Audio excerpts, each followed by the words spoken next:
അങ്ങനെ നീണ്ട കാത്തിരിപ്പിനൊടുവിൽ stranger തിങ്സിൻ്റെ finale എപ്പിസോഡും പുറത്തിറങ്ങിയിരിക്കുകയാണ്. എനിക്കറിയാം ഫൈനൽ എപ്പിസോഡ് ഇറങ്ങിയ ദിവസവും ഈ വീഡിയോ ഇറങ്ങുന്ന ദിവസവും തമ്മിൽ നോക്കുകയാണെങ്കിൽ ഈ ഒരു വീഡിയോ ഇച്ചിരി ലേറ്റ് ആയിട്ടുണ്ടെന്ന്. എന്നാലും ഈ സീസൺ 5 പറ്റിയുള്ള എൻ്റെ ഒരു അഭിപ്രായമാണ് ഇന്നത്തെ വീഡിയോയിലൂടെ ഞാൻ പറയാൻ പോകുന്നത്. സീസൺ 4 എൻഡിങ് കണ്ടപ്പോൾ സീസൺ 4 ഒരു ഡയറക്റ്റ് കണ്ടിന്യൂഷൻ ആയിരിക്കും എന്നാണ് ഞാൻ വിചാരിച്ചിട്ടുണ്ടായിരുന്നത്. എന്നാൽ സീസൺ 4 കഴിഞ്ഞിട്ട് കുറച്ച് നാളുകൾ ശേഷമുള്ളൊരു കഥയായിട്ടാണ് സീസൺ 5 കാണിക്കുന്നത്. അതെനിക്കൊരു കുഴപ്പമായിട്ടൊന്നും തോന്നിയില്ല. പക്ഷെ ഞാൻ വിചാരിച്ചു അത്രയും വലിയൊരു എൻഡിങ് സീസൺ 4 കാണിച്ചപ്പോൾ അതിൽ നിന്നും കുറച്ച് സീൻസ് സീസൺ 5 തുടക്കത്തിൽ നമുക്ക് കാണാൻ സാധിക്കുന്നതാണ്. But it's okay. വോളിയം 1 ഭയങ്കര പീക്കായിട്ടായിരുന്നു ഇവർ എൻഡ് ചെയ്തിട്ടുണ്ടായിരുന്നത്. അതായത് നമ്മളെല്ലാവരും എക്സ്പെക്റ്റേഷൻ ഉള്ള രീതിയിൽ, വേണമെങ്കിൽ എക്സ്പെക്റ്റേഷനും അപ്പുറമുള്ള രീതിയിലായിരുന്നു വോളിയം 1 എൻഡ് ചെയ്തിട്ടുണ്ടായിരുന്നത്. സത്യം പറഞ്ഞാൽ വില്ലെന്ന ക്യാരക്ടറോട് എനിക്ക് വലിയ താല്പര്യമൊന്നുമില്ലായിരുന്നു. പക്ഷേ സീസൺ 5 വോളിയം 1 കണ്ടപ്പോൾ എനിക്ക് അത്യാവശ്യം ഈ ഒരു ക്യാരക്ടറിനെ ഇഷ്ടപ്പെട്ടു. എനിക്ക് എന്തുകൊണ്ടാണ് ഇഷ്ടപ്പെടാതിരുന്നതെന്ന് വെച്ചാൽ സീസൺ 1 മുതൽ 4 വരെ ഒരു കംപ്ലീറ്റ് യൂസ്ലെസ് ക്യാരക്ടറായിട്ടായിരുന്നു എനിക്ക് വില്ലിനെ തോന്നിയിട്ടുണ്ടായിരുന്നത്. Even though he was in ആളൊരു യൂസ്ലെസ് ക്യാരക്ടർ അല്ലായിരുന്നു. പക്ഷെ എനിക്ക് എന്തോ പുള്ളിക്കാരൻ കാര്യമായിട്ട് മറ്റുള്ളവർ ചെയ്യുന്ന വെച്ച് നോക്കുമ്പോൾ കാര്യമായിട്ടൊന്നും ചെയ്യുന്നില്ല എന്നും മാത്രമല്ല വെക്നയുടെ ഒരു വിക്ടിം പോലെയായിട്ടുമായിരുന്നു എനിക്ക് തോന്നിയിട്ടുണ്ടായിരുന്നത്. പക്ഷെ പറഞ്ഞല്ലോ, എൻ്റെ ചിന്തകളെല്ലാം തിരുത്തിക്കൊണ്ടായിരുന്നു വോളിയം 1 പോയത്. വോളിയം 2 കാര്യം എടുത്ത് നോക്കുകയാണെങ്കിൽ എനിക്കൊന്നും അനാവശ്യമായുള്ള കുറേ ഹെയ്റ്റ് ഈ ഒരു വോളിയം 2 കിട്ടുന്നുണ്ട് എന്നാണ്. കാരണം ആ ഒരു 3 എപ്പിസോഡ് കണ്ടപ്പോൾ എനിക്ക് കാര്യമായിട്ട് അയ്യേ എന്ന് പറയാനായിട്ടൊന്നും തോന്നിയില്ല. എസ്പെഷ്യലി കുറേ പേര് ബില്ല് അവൻ ഗേ ആണെന്ന് പറഞ്ഞു വരുന്ന ആ ഒരു സീനിനെയൊക്കെ കുറേ കളിയാക്കുന്നുണ്ട്. കാരണം അവർ ഇത്രയും വലിയൊരു കാര്യത്തിന് മുമ്പ് ഇതൊക്കെ ഇപ്പോഴാണോ പറയണേ എന്നുള്ളൊരു കാര്യം വെച്ച്. എന്നാൽ അതിനുള്ള കാരണം നമ്മൾ നോക്കിയാൽ നമുക്ക് മനസ്സിലാവും ഈ വെക്നയുടെ അറ്റാക്കിംഗ് ഒക്കെ നമുക്കറിയാലോ, ഫുള്ള് ഈ മൈൻഡ് വെച്ചുള്ള കളിയാണ്.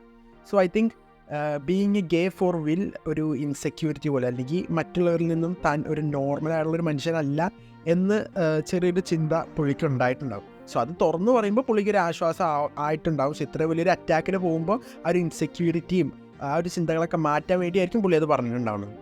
സ്റ്റീവിൻ്റെയും ഡസ്റ്റിൻ്റെ ആർഗ്യുമെൻറ്റ് സീൻസൊക്കെ ഭയങ്കര ഇമോഷണലായിരുന്നു. മാത്രമല്ല പിന്നീട് അവർ ഡബിൾ സ്ട്രോങ് ആയി ഒന്നിക്കുന്നതെല്ലാം ഭയങ്കര ഗംഭീര സീൻസ് തന്നെയായിരുന്നു.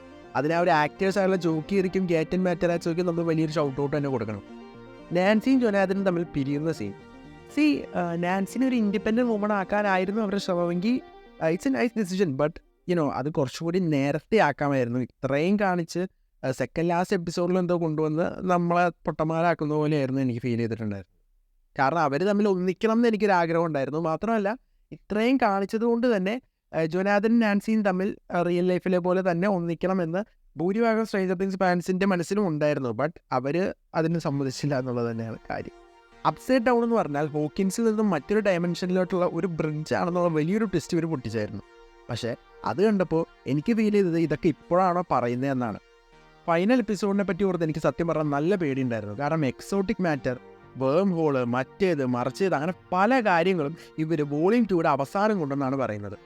സോ ഇതിനെല്ലാത്തിനും എങ്ങനെ ഫിനാലെ കൊണ്ടുവന്ന് ഇവർ എക്സ്പ്ലനേഷൻ കൊടുക്കും എന്നോർത്ത് ചെറിയൊരു വറി ഉണ്ടായിരുന്നു എനിക്ക്. കുറേ വ്യൂവേഴ്സിന് ഫിനാലെ എപ്പിസോഡ് ആവറേജ് ആയിട്ട് ഫീൽ ചെയ്തെന്ന് പറഞ്ഞിട്ടുണ്ടായിരുന്നു. എനിക്ക് സത്യം പറഞ്ഞാൽ അങ്ങനെയൊന്നും ഫീൽ ചെയ്തില്ല. അത്യാവശ്യം കുഴപ്പമില്ലാത്ത നല്ലൊരു എൻഡിങ് ആയിട്ട് തന്നെയാണ് എനിക്ക് തോന്നിയത്. ഒരിക്കലും അതൊരു ഗ്രേറ്റ് എൻഡിങ് ആണെന്ന് പറയില്ല. കാരണം ഓരോ സീസണും ഇവർ കൊണ്ടുപോയി വെച്ച രീതിയും ഇപ്പോൾ സീസൺ 5 തന്നെ കൊണ്ടുവന്ന രീതിയൊക്കെ നോക്കുവാണെങ്കിൽ അതിനൊത്ത ഒരു എൻഡിങ് അല്ല ഇപ്പോൾ നമുക്ക് ലഭിച്ചത്. But still it's a good ending ഡോ. സ്ട്രേഞ്ചർ തിങ്സ് എന്ന ചാപ്റ്റർ സ്വസ്ഥമായിട്ട് നമുക്ക് അടച്ചു വയ്ക്കാൻ പറ്റുന്ന ഒരു നല്ലൊരു എൻഡിങ് തന്നെയായിരുന്നു ഇത്. പക്ഷേ ഫൈനൽ എപ്പിസോഡിൽ ഒരു മേജർ ഡ്രോബാക്ക് ഉണ്ട്. അതായത് വെക്ന, മൈൻഡ് ഫ്ലെയർ പോലുള്ളവർക്കൊക്കെ വലിയ ഹൈപ്പ് കൊടുത്തിട്ട് പിന്നീട് അവരെയൊക്കെ പെട്ടെന്ന് ഫൈനൽ എപ്പിസോഡിൽ കൊന്നു കളയുന്ന പോലെ എനിക്ക് ഫീൽ ചെയ്തായിരുന്നു. ഐ തിങ്ക് ചില വ്യൂവേഴ്സിന് ഈ ഒരു എൻഡിങ് ആവറേജായി തോന്നാൻ കാരണവും ഇത് തന്നെയായിരിക്കും. ഐ മീൻ വെക്നയൊന്നും ഒട്ടും തന്നെ ചാലഞ്ചിങ് ആയി ഫീൽ ചെയ്തില്ല. മാത്രമല്ല ഇവർ മൈൻഡ് ഫ്ലെയറിനെ തീർത്തത് എനിക്ക് ഒട്ടും അക്സെപ്റ്റ് ചെയ്യാൻ പറ്റില്ല. കാരണം ഒരു ബിലീവിങ് ആയുള്ള ഒരു രീതി അല്ലായിരുന്നു. അത്രയും വലിയൊരു മൈൻഡ് ഫ്ലെയറിന് ഇവർ ജസ്റ്റ് ഗണ്ണും അതുപോലെ തന്നെ എന്താ പറയുക ഫ്ലെയിം ഗൺസൊക്കെ ഉപയോഗിച്ചുകൊണ്ട് തീർത്ത് കളയാന്ന് പറയുമ്പോൾ അതൊട്ടും ബിലീവബിൾ ആയുള്ള ഒരു രീതി അല്ലായിരുന്നു. പിന്നെ ഒരുപാടധികം പ്ലോട്ട് ഹോൾസ് ഉണ്ട്. ഈ ക്യാരക്ടറിന് എന്ത് പറ്റി, ഇയാൾക്ക് എന്ത് പറ്റി, അവിടെ എന്ത് പറ്റി, ഇവിടെ എന്ത് പറ്റി എന്നൊക്കെ പറഞ്ഞ ഒരുപാടധികം കാര്യങ്ങളുണ്ട്. മാത്രമല്ല മൈൻഡ് ഫ്ലെയറിനെയും വെക്നേനെയും ഡിഫീറ്റ് ചെയ്ത് കഴിഞ്ഞ് റിയൽ വേൾഡിലേക്ക് തിരിച്ചു വന്നപ്പോൾ ഇവർക്ക് മിലിറ്ററിയോടെ തട വന്നായിരുന്നു. സോ എനിക്ക് തോന്നുന്നത് എത്രയൊക്കെ പോയാലും ആരൊക്കെ വന്നാലും at the end of the day മനുഷ്യൻ്റെ ഏറ്റവും വലിയ എനിമി മനുഷ്യൻ തന്നെയായിരിക്കും എന്ന് കാണിക്കാൻ വേണ്ടിയായിരിക്കും ചിലപ്പോൾ അവർ അങ്ങനെ ചെയ്തത്. പിന്നെ ഫൈനൽ എപ്പിസോഡിൻ്റെ ലെങ്ത് വന്നിട്ടുണ്ടായിരുന്നു, അത് 2 മണിക്കൂറായിരുന്നു. അതിൽ 1.25 മണിക്കൂറൊക്കെ ആകുമ്പോഴേക്കും വെക്നയും മൈൻഡ് ഫ്ലെയറും തീരുന്നുണ്ട്. ബാക്കി 3/4 മണിക്കൂറും ഇവരെങ്ങനെ ഇവരുടെ ബാക്കിയുള്ള ജീവിതം ജീവിക്കുന്നു എന്നായിരുന്നു കാണിച്ചിട്ടുണ്ടായിരുന്നത്. ആക്ച്വലി അതൊക്കെ നൈസ് മൊമെൻറ്റ്സ് തന്നെയായിരുന്നു. ബട്ട് ഓൾമോസ്റ്റ് 3/4 മണിക്കൂറും അത് തന്നെ കാണിച്ചുകൊണ്ടിരിക്കുന്നത് നെസസറി ആണോ എന്ന് എനിക്ക് തോന്നുന്നില്ല. എസ്പെഷ്യലി ഇത്രയും വലിയൊരു ബാറ്റിൽ നമ്മൾ പ്രതീക്ഷിച്ചിരിക്കുന്ന ഒരു സമയത്ത്. സോ സ്ട്രേഞ്ചർ തിങ്സിൻ്റെ സീസൺ 5 പറ്റി എനിക്ക് ഇത്രയും കാര്യങ്ങളൊക്കെയാണ് പറയാനുള്ളത്. നിങ്ങളുടെ അഭിപ്രായം എന്താണെന്ന് പറ്റുവാണെങ്കിൽ താഴെ കമൻസിലൂടെ അറിയിക്കാവുന്നതാണ്. സോ അടുത്തൊരു നല്ല വീഡിയോയിൽ കാണുന്നത് വരെ എല്ലാവർക്കും ഗുഡ് ബൈ.